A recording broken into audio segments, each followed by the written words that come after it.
Everybody asking how we doing, say we good. Don't need no one to tell me how to live just like they would. It ain't their business, but they in it, I don't know why. Revolved around my life after I found another. Unsur adalah bagian terkecil dari suatu zat, contohnya karbon, hidrogen, oksigen, dan nitrogen. Berdasarkan sifat fisik dan kimia, suatu unsur ada 3 kelompok, yaitu 1 logam, 2 non-logam, 3 metaloid. Logam. Unsur logam adalah unsur yang mudah membentuk ion positif dan memiliki ikatan logam. Contoh, besi, seng, emas, aluminium. Sifat unsur logam yaitu sifat fisik dan sifat kimia. Sifat fisik yaitu berwujud padat, memiliki titik leleh yang tinggi. Sifat kimia yaitu unsur elektropositif sebagian besar dapat membentuk senyawa basa dan senyawa ionik. Non-logam. Non-logam adalah unsur kimia yang bersifat elektronegatif, yaitu lebih mudah menarik elektrovalensi dari atom lain daripada melepasnya. Contoh, hidrogen, karbon, nitrogen, oksigen, fosfor, belerang, selenium. Sifat unsur non-logam yaitu A. Umumnya berbentuk gas cair padatan. B. Saat bereaksi cenderung mendapatkan atau berbagi elektron ketika bereaksi dengan zat lain. Metaloid. Metaloid adalah unsur-unsur yang memiliki sifat antara logam dan non-logam. Contoh, boron, silikon, germanium, arsenik, antimon, dan tellurium. Sifat metaloid yaitu A. Cenderung memiliki logam namun juga memiliki sifat non-logam. B. Secara reaksi unsur ini cenderung berbagi elektron ketika bereaksi dengan zat lain dan mempunyai oksida amorfer. C. Sifatnya lebih rapuh dari logam dan umumnya bersifat semikonduktor. Atom adalah unit terkecil dari suatu unsur kimia. Atom terdiri dari inti atom yang mengandung partikel bermuatan positif yang disebut proton dan partikel bermuatan netral yang disebut neutron. Di sekitaran inti atom terdapat elektron yang bermuatan negatif bergerak dalam orbit. Senyawa. Senyawa adalah zat yang dibentuk oleh 2 unsur atau lebih. Berdasarkan atom penyusunnya, molekul dibagi menjadi 2, yaitu molekul unsur, yaitu molekul yang atom penyusunnya berasal dari unsur yang sama, misalnya klorin, oksigen, ozon. 2. Molekul senyawa, yaitu molekul yang atom penyusunnya berasal dari unsur yang berbeda, misalnya air, asam klorida, dan glukosa. Berdasarkan komponen penyusunnya, senyawa dibagi dalam 2 kelompok, yaitu senyawa organik merupakan senyawa yang penyusun utamanya adalah karbon dan hidrogen.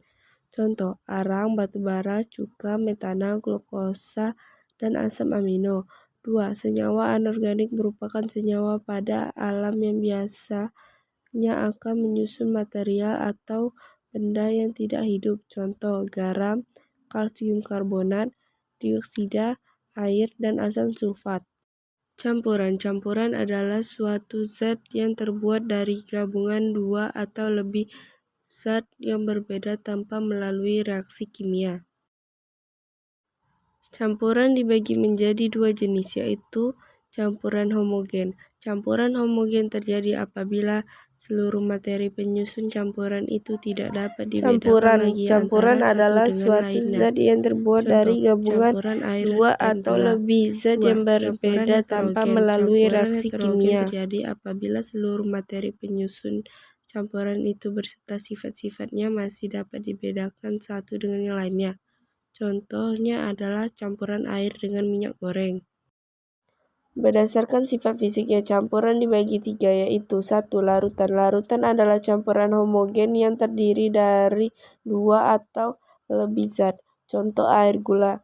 2. Suspensi. Suspensi adalah campuran antara 2 zat atau lebih di mana zat-zat penyusunnya masih dapat dibedakan satu sama lainnya.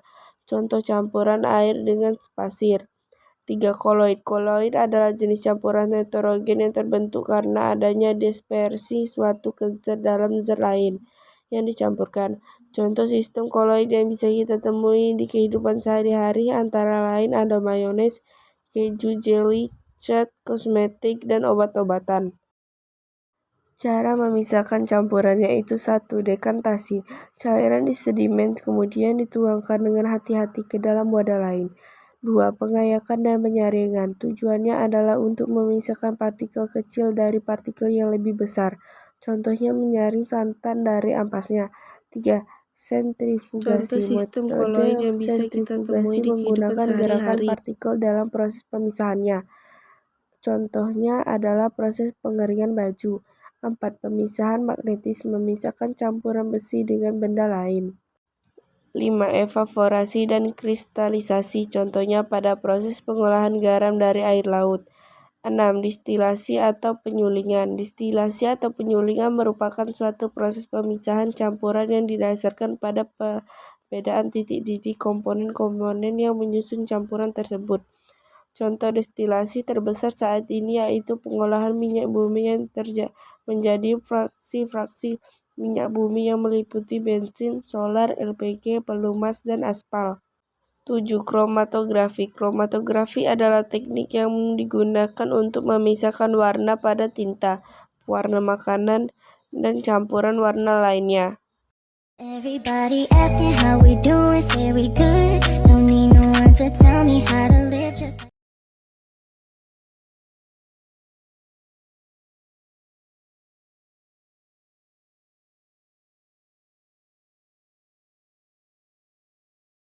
Contoh destilasi terbesar saat ini yaitu proses pengolahan minyak bumi menjadi fraksi-fraksi minyak bumi yang meliputi bensin, solar, LPG, pelumas, dan aspal.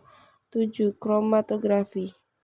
Kromatografi adalah teknik yang digunakan untuk memisahkan warna pada tinta, warna makanan, dan campuran warna lainnya.